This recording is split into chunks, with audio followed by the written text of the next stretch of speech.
Blackmailing करके कि मेरा वीडियो वायरल करेंगे और तुम्हें धर्मांतरण करना पड़ेगा। सीरिया चलेंगे, वहाँ पर कोई ढूंढ नहीं पाएगा। मैं जिला कोर्ट में एडवोकेट हूँ और मैं इम्तियाज अहमद सिद्दीकी जो मेरे सीनियर अधिवक्ता थे उनके है उन्होंने बोला था कि ये करने के बाद में बोल रहे थे कि है ना हम शादी कर लेंगे और मैं अपनी पत्नी को डिवोर्स दे दूंगा, मुझे तुम्हारे साथ में रहना। ऐसा करके इन्होंने यहाँ छतरपुर में मुझे एक कमरा दिलाया था जिसमें इनका आना जाना था और बोलने लगे थे कि अगर मेरे साथ में एक रख के मुझे नशीले चीजें खिलाकर मेरे साथ में दुष्कर्म किया, कभी पान में, कभी फ्रूट में, कभी पानी में मिलाकर, जिससे मैं अनकॉन्शियस हो गई। और जब मैंने कुछ दिन बाद जब मैंने इसके लाए हुए सामान नहीं खाए और फिर मैंने इसको अपने साथ में ऐसी चीज करते हुए पाई, फिर उसके बाद से बोलने लगा कि ये तुम्हारी वीडियो है, अगर तुमने किसी को बताया तो मैं इसे वायरल कर दूंगा। ये क्या उनके पास वीडियो है? हाँ, अश्लील वीडियो। हाँ, अश्लील वीडियो इन्होंने बनाई और फिर बोल रहे थे कि हम शादी कर लेंगे, तुम टेंशन मत लो। और इस बीच इन्होंने नोटरी कर शपथ पत्र पर शादी कराई, जिसकी नोटरी शकुंतला अहरवार नाम की एडवोकेट ने नोटरी करी है।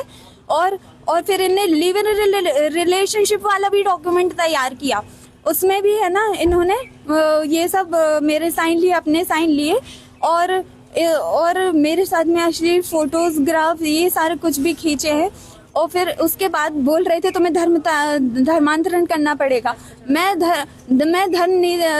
एक हिंदू लड़की हूँ, मैं अहिरवार समाज से आती हूँ, मैं धर्म परिवर्तन नहीं करना चाहती। तब मेरे ऊपर दबाव बनाया गया और फिर मुझे फोर्सली करा गया। मैंने उस चीज का डिनाई किया तो ये गुस्सा होके चले गए। उसके बाद फिर आए, फिर मेरे साथ में मुझे मना के कि अपन शादी कर लेंगे, तो वो कर लेंगे, तुम मानो बात, ऐसा करके शारीरिक शोषण किया। और फिर इसके बाद बोले मेरे बच्चे नहीं होते हैं, बीवी को मुझे उसे तलाक देना है, हम बहुत परेशान हैं। और फिर ये मेरे साथ शारीरिक शोषण करने के बाद में ये फरार हो गए और अपनी पत्नी से झूठा स्टेटमेंट मेरे खिलाफ में दिलाया कि मैं इन पे प्रताड़ित कर रही हूँ, मैं इनके पति मिल नहीं रहे हैं, गायब है, रात से गायब है। और बोल रहे थे कि सीरिया चलेंगे, वहाँ पर कोई ढूंढ नहीं पाएगा और तुम्हें धर्मांतरण करना पड़ेगा। और ऐसा करके मेरे घर वालों पर झूठे। आपके पास कॉल भी आया? हाँ, मेरे पास कॉल आया, चैटिंग भी करी मुझसे और फिर मेरे हिंदू समाज से मुझसे दूर करवाया, उनके ऊपर जबरदस्ती केस लगवाया, मेरे घर के ऊपर भी, घर वालों के ऊपर भी जबरदस्ती केस लगवाया। और मेरा सोशल मीडिया जो अकाउंट है ना, यही हैंडल करता था इम्तियाज अहमद सिद्दीकी। हिंदू भाइयों ने मेरे लिए आवाज भी उठाई थी, मेरे घर वालों ने उठाई थी, पर इस आदमी ने उस इंसान के ऊपर केस लगवाया, उस इंसान के ऊपर केस लगवाया जिससे इसको खतरा था। मेरा पासपोर्ट भी मंगवाना चाहता था। मैं दीपावली पे जब घर गई थी पर मैं पासपोर्ट नहीं ले आई। मैंने घर वालों से कहा मुझे पासपोर्ट मत देना। क्या शर्तें थी उनकी? शर्तें थी कि वो तुम्हें धर्मांतरण करना पड़ेगा, सीरिया ले जाएंगे बाहर, तुम्हें जाना पड़ेगा। ये क्या उसमें उल्लेख था धर्मांतरण का? धर्मांतरण के क्या एफिडेविट में उल्लेख था? वो नहीं, उसमें उल्लेख नहीं था, बट इन्होंने मौखिक बोला हुआ था। और उसमें निकाह तो वैसे ही पढ़ाया जाता है ना, बिना धर्मांतरण के निकाह होता कहाँ है? आप पर जैसे आरोप लगे थे कि आपने 5 लाख रुपए की मांग की थी उनसे। मैं इतनी करोड़पति घर की हूँ, मैं सारा कुछ वो छोड़ी हूँ, मैं 5 लाख रुपए कैसे मांग सकती हूँ? ये मुझे उल्टा बेचना चाहते हैं सीरिया में, इसलिए मेरा पासपोर्ट चाहते हैं, इसलिए हिंदू संगठन पे झूठा केस लगाया और अपनी वाइफ को आगे करके ऐसा बोल रहे हो, मेरे परिवार वालों पे झूठा केस लगा। जबकि मैंने पिछली वीडियो में एक साइन दिया था कि मैं केस वापस ले लूंगी, मुझे जान का खतरा है। 5 करोड़ रुपए की आपने जैसे 5 लाख रुपए की बात की है, तो जब आप इतने पैसे वाली हैं, सब कुछ, तो अलग क्यों रह रही थी आप? क्योंकि इसने मुझे भड़काया, फैमिली वालों के, हिंदू समाज के खिलाफ में भड़काया। मेरे सोशल मीडिया अकाउंट भी ये हैंडल करता था, उसमें आप चेक कर सकते हैं, हिंदुओं के खिलाफ में और मुस्लिमों के सपोर्ट में ये सारी चीजें ही डली हुई है। आपकी माँ है, उन्होंने जब हिंदू संगठन का सहयोग लिया तो आपने हिंदू संगठन के ऊपर भी क्योंकि मेरे परिवार ऊपर पेश किया दबाव, था? क्योंकि जी मेरा नाम फिरोज जहां है।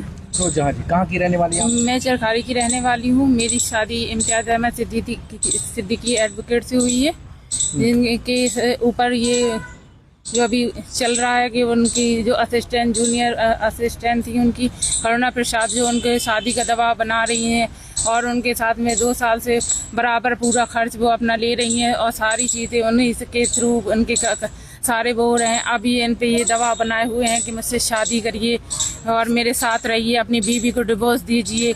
ये मेरे हस्बैंड को धीरे धीरे करके ब्लैकमेल करते हुए इन्होंने अपना पूरा खर्च बराबर मेरे हस्बैंड से लेती रही। मंथली हमेशा पूरा किराया और जो भी इनके अन्य खर्च थे सारे इन्हीं के थ्रू पूरे होते रहे। अब ये इन पे शादी का इतना ज़्यादा प्रेशर बनाए हुए हैं कि मुझसे शादी करिए और फिरोज जहां को तलाक दीजिए। ये मेरे और इन्होंने मेरे हस्बैंड से बोला है कि मुझे 5 लाख रुपए और क्या एक प्लाट मुझे दिया जाए, नहीं तो मैं आपको रेप के केस में बिठा दूंगी। इम्तियाज अहमद सिद्दीकी। आप कहाँ प्रैक्टिस काम मैं करते जिला न्यायालय छतरपुर में एडवोकेट के रूप में। कितने वर्षों से आप कार्यरत हैं? लगभग 22 साल हो गए मुझे। ये आपकी जो जूनियर हैं करुणा प्रसाद, इनसे कब से मुलाकात हुई, कब ये आपकी जूनियर बनी? 2-2.5 साल पहले यहाँ पास आई थी अपने एक फ्रेंड के साथ, धीरे धीरे बैठने लगी यहाँ पे। ये बताती रही कि माँ से माँ विवाह चलता है, माँ हमारी सौतेली माँ है, और ये सब कुछ बताती है। इमोशनल ब्लैकमेल करती रही है, मैं हमारी दुनिया में कोई नहीं है, अकेले हैं। फिर एक दिन ये जुलाई महीने, पिछले साल जुलाई में ये घर छोड़ के भग आई। मैंने मना किया कि जा वापस, ये फिर भी आ गई यहाँ पे। उसके बाद यहाँ रहने लगी, बोली माँ के ऊपर केस करना है, हमसे जबरदस्ती लड़ के केस करवाई। माँ के ऊपर 4-5 केस किए, मानहानि का मुकदमा किया, लड़ाई झगड़ा का मुकदमा किया, प्रॉपर्टी विवाद के लिए मुकदमा किया। उसके बाद फिर इसकी माँ ने एक दिन अचानक 18 नवंबर 2025 को मीडिया में अचानक आके ये बोला और एसपी साहब को आवेदन दिया कि मैंने उनकी लड़की को अगवा कर लिया है, 3-4 महीने से लापता है और मैं उसका बलात्कार कर रहा हूँ और धर्मांतरण कराना चाहता हूँ। और जबकि वो कोर्ट में बैठी हुई थी, पूरी कोर्ट दिखती थी, पर डे आती थी वो। उसने उसके बाद मीडिया में ये कहा कि नहीं, ये तब माँ हमारी झूठ बोल रही है और प्रॉपर्टी का विवाद है। उसके बाद ये मुकदमा किया। उसके बाद हुआ क्या है कि फिर ये एक बार हमारे साथ बैठी, इमोशनल ब्लैकमेल करती रही हमें।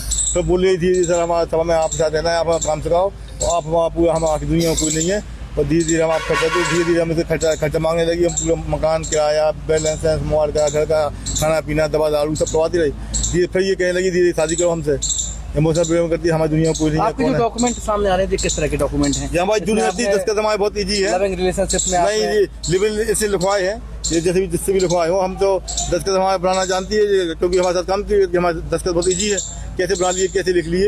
एक तब तो ये कहती है बार में, इसने जिला अधिवक्ता बार में लिख के दिया कि हमारी पत्नी है, हम इनकी पत्नी का हक दिलाया जाए। अब वो कह रही है कि शादी के बलात्कार किया, इसकी बात सुन रही है। उसने पूर्व में जो मीडिया के सामने बयान दिया था, उसमें कहा था कि इम्तियाज जी से हम शादी करना चाहते हैं और शादी भी की है, हमसे शारीरिक संबंध भी इन्होंने बनाए हैं। ये कहने के लिए तो आदमी कुछ भी कह सकता है। कभी कहती है कि केवल सीनियर जूनियर का, वीडियो में बोला कि सीनियर जूनियर का मतलब है केवल हमारा रिश्ता है। कभी कहती है कि हम पत्नी है, हम हक दिलाया जाए। उसकी बात वो खुद अपनी बात पर कायम नहीं है। आपका उनका कोई शारीरिक संबंध नहीं रहा? नहीं, हमारा कोई शारीरिक संबंध नहीं रहा। आप ही के साथ रहती थी? हाँ, हमारे साथ कहती अलग रहती थी। हमारे तो हम तो अपना घर में। पहले उन्होंने आवेदन देके बोला था कि ऐसा कोई मैटर नहीं है। आवेदन देके बोला उन्होंने, बोला था कि आपके कुछ फोटो भी हैं उनके साथ? फोटो अब कैसे बन के हो सकता है, ऐसे बन गई हो, ऐसे भी हो सकता है। फोटो आजकल कोई बना सकता है आजकल। क्या चाहते हैं आप? हम ये चाहते हैं कि हमें ये हनी ट्रैप 2 साल तक हनी ट्रैप हो रहे हैं, हम बहुत मानसिक पीड़ा में है। जब मैंने घर वालों को बताया तो बीबी हमारे साथ में आई। उसके बाद मैं एसपी साहब के पास आया हूँ कि हमसे 5 लाख रुपए की मांग कर रही है, तो कह रही है एक प्लाट दो, हमारे अपने साथ में रखो, बीवी को तलाक दो, नहीं रिपोर्ट कर देंगे। जी, कल रात्रि में एक युवती के द्वारा बलात्संग की शिकायत करने पर आरोपी के विरुद्ध विधिसंगत धाराओं में प्रकरण पंजीबद्ध किया गया है और युवती का मेडिकल परीक्षण कराने के उपरांत कोर्ट में भी उसके स्टेटमेंट कराए जाएंगे। इसके बाद विधिसम्मत कार्रवाई